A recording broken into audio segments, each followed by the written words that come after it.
قرآن و حدیث میں حسد کے متعلق اللہ تعالیٰ نے نبی مکرم علیہ السلام نے بھی بے شمار وعیدات ارشاد فرمائی ہیں۔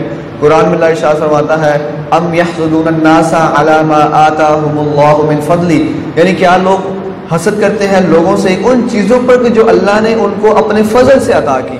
تو اللہ تعالیٰ نے یہ قرآن کریم میں حسد کرنے والوں کے متعلق ارشاد فرمایا۔ حضور علیہ السلام ارشاد فرماتے ہیں کہ حسد سے بچتے رہو، کیونکہ حسد نیکیوں کو ایسے کھاتا ہے جیسے آگ خشک لکڑی کو۔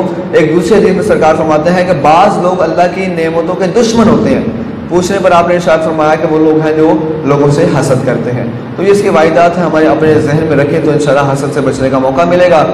اور اس کے بعد حسد کی امثال آپ کو بتایا تھا کہ بعض اوقات کوئی مال و دولت سے ہم سے بڑھ جائے، بعض کوئی ہم سے بڑا مکان بنا لے، کسی کا کاروبار سٹینڈ ہو جائے، کوئی حسن و جمال میں ہم سے زیادہ ہو، کوئی اچھی آواز میں ہم سے آگے ہو جائے، کوئی ذہانت میں ہم سے آگے ہو، اور کوئی ایسا شخص ہو کہ جس کو محفل میں اسی کو عزت ملتی ہے، لوگ اسی کی طرف متوجہ ہوتے ہیں، اسی کی بات کرتے ہیں۔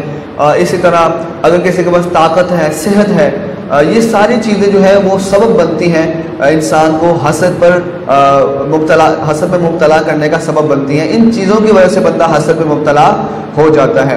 اور علامات کیا ہے؟ کیا علامتیں ہیں کہ ہم یہ پہچان پائیں کہ آیا ہم میں حسد ہے یا نہیں؟ تو جو شخص کسی سے حسد کرتا ہوگا اس سے سلام میں پہل نہیں کرے گا، اسے مصافحہ کرنے سے گریز کرے گا، اسی طرح اس کی تعریف نہیں کرے گا، اس کی جو اس کا فن ہے، اس کا کمال ہے، اس کی بھی تعریف نہیں کرے گا۔ اگر کوئی اس کی تعریف کر رہا ہوگا تو اس کے دل میں جلن پیدا ہوگی، جیلس ہوگا، اور اس کے دل میں آگ بھڑکے گی۔ اسی طرح اگر کوئی شخص اس کو فائدہ پہنچانے جا رہا ہو تو جو اس سے حسد کرتا ہوگا وہ اس کو فائدہ یہی کوشش کرے گا کہ اس کو فائدہ نہ پہنچے۔ تو یہ علامات ہیں کہ جن سے ہم یہ فیصلہ کر سکتے ہیں کہ آیا میں حسد میں مبتلا ہو رہا ہوں یا پھر نہیں۔ اور جب کوئی شخص اپنے آپ میں کوئی علامت پائے تو اس سے کیا کرنا چاہیے؟ حسد کے علاج کی طرف بڑھنا چاہیے۔ اور علاج میں آپ کو سب سے پہلے بتا دیا کہ سب سے پہلا علاج یہ ہے کہ جیسے ہی بندہ اگر کسی سے حسد کرتا ہے، کسی کی خوشیوں سے غم زدہ ہوتا ہے اور کسی کی تعریف سے اس کا دل جلتا ہے، تو اس کو یہ سوچنا چاہیے کہ سامنے والے کو جو بھی نعمتیں عطا کی ہیں وہ رب تعالیٰ نے، میرے مالک نے عطا کی ہیں، تو اگر میں کسی سے حسد کروں گا تو گویا میں اللہ تعالیٰ کی تقسیم پر ناراضگی کا اظہار کر رہا ہوں۔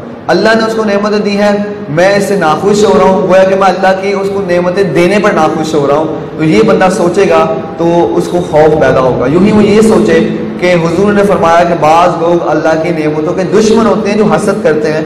اگر میں کسی سے حسد کروں گا، کسی کی ترقی سے، کسی کے مال و دولت سے جلوں گا تو گویا کہ میں اللہ تعالیٰ کی نعمتوں کا کہیں دشمن تو نہیں بن رہا۔ تو یہ بندہ اگر سوچے تو عقلی طور پر اس کو یہ اثر جو ہے اس پر ہوگا، وہ حسد سے دور ہونے کی کوشش کرے گا۔ اسی طرح جس سے حسد ہے وہ جب سامنے آئے اس سے سلام میں پہل کرے، اس کو سینے سے لگائے، اگر فتنے کا اندیشہ نہ ہو۔ یوں ہی اگر اس میں کوئی واقعی اچھی چیز ہے تو اس کی تعریف کرے، دوسروں کے سامنے اس کی تعریف کرے، اس سے دل سے حسد نکلنا شروع ہو جائے گا۔ اگر ممکن ہو اس کو تحفہ جات بھجوائے، چھوٹے موٹے تحفے وقتاً فوقتاً اس کو بھیجنے چاہیے۔ حضور نے فرمایا تحفے دیا کر، ان سے دلوں میں محبت پیدا ہوتی ہے۔ تو اس طرح اگر کریں گے تو انشاءاللہ حسد کی جو بیماری ہے اسے چھٹکارا حاصل کیا جا سکتا ہے۔ اس کے حق میں دعا کریں، یا اللہ تو نے اس کو نعمت عطا کی ہے، اس کو مزید نعمت عطا کر، یا اللہ تو اس کو فلاں جس چیز میں ہمیں حسد محسوس ہوتا ہے، اگر کسی کی گاڑی سے، کسی کے مکان سے، کسی کے حسن و جمال سے، کسی کی عزت سے، کسی کی ترقی سے، جو بھی چیز ہے اس چیز کے بارے میں اس شخص کے لیے ہاتھ اٹھا کر رب سے دعا کرے، یا اللہ اس کو اور عطا فرما، دل سے اس کو دعا دے۔ یہ نہ ہو کہ صرف زبانی دعا دے، دل میں ابھی بھی جناب جلن موجود ہو، اس کے لیے دعائیں کرے، اور جب وہ سامنے آئے اسے بات چیت کرے اور اسے خندہ پیشانے سے بات کرے، تو انشاءاللہ اللہ کے رحمت سے امید ہے کہ حسد ختم ہونے کی طرف بڑھے گا۔ اور سب سے بڑی بات، قرآن و حدیث میں جو حسد کی وعیدات ہیں ان پر غور کرنا چاہیے، سوچنا چاہیے۔ اگر ہم کسی سے حسد کریں گے تو ایسا ہی ہے کہ ہماری جو نیکیاں ہیں وہ تیزی سے ضائع ہو رہی ہوتی ہیں۔ انسان بڑی ہی مشقت سے نیکیاں کماتا ہے، پھر وہ نیکیاں بھی ہماری ٹوٹی پھوٹی ناقص سی عبادات ہوتی ہیں، ان عبادات وہ بھی ہماری یہ ثابت بندی ہے کہ رب کی بارگاہ میں وہ قبول ہو جائیں، اور وہ نیکیاں جو ہم اتنی مشقت سے کرتے ہیں وہ حسد کی وجہ سے ہم ساری ضائع کر رہے ہوتے ہیں۔ تو یہ چیزیں سوچیں گے انشاءاللہ حسد سے بچنے کا موقع ملے گا۔ اللہ سے دعا ہے کہ اللہ تعالیٰ ہم تمام کو حسد کی بیماری سے محفوظ فرمائے۔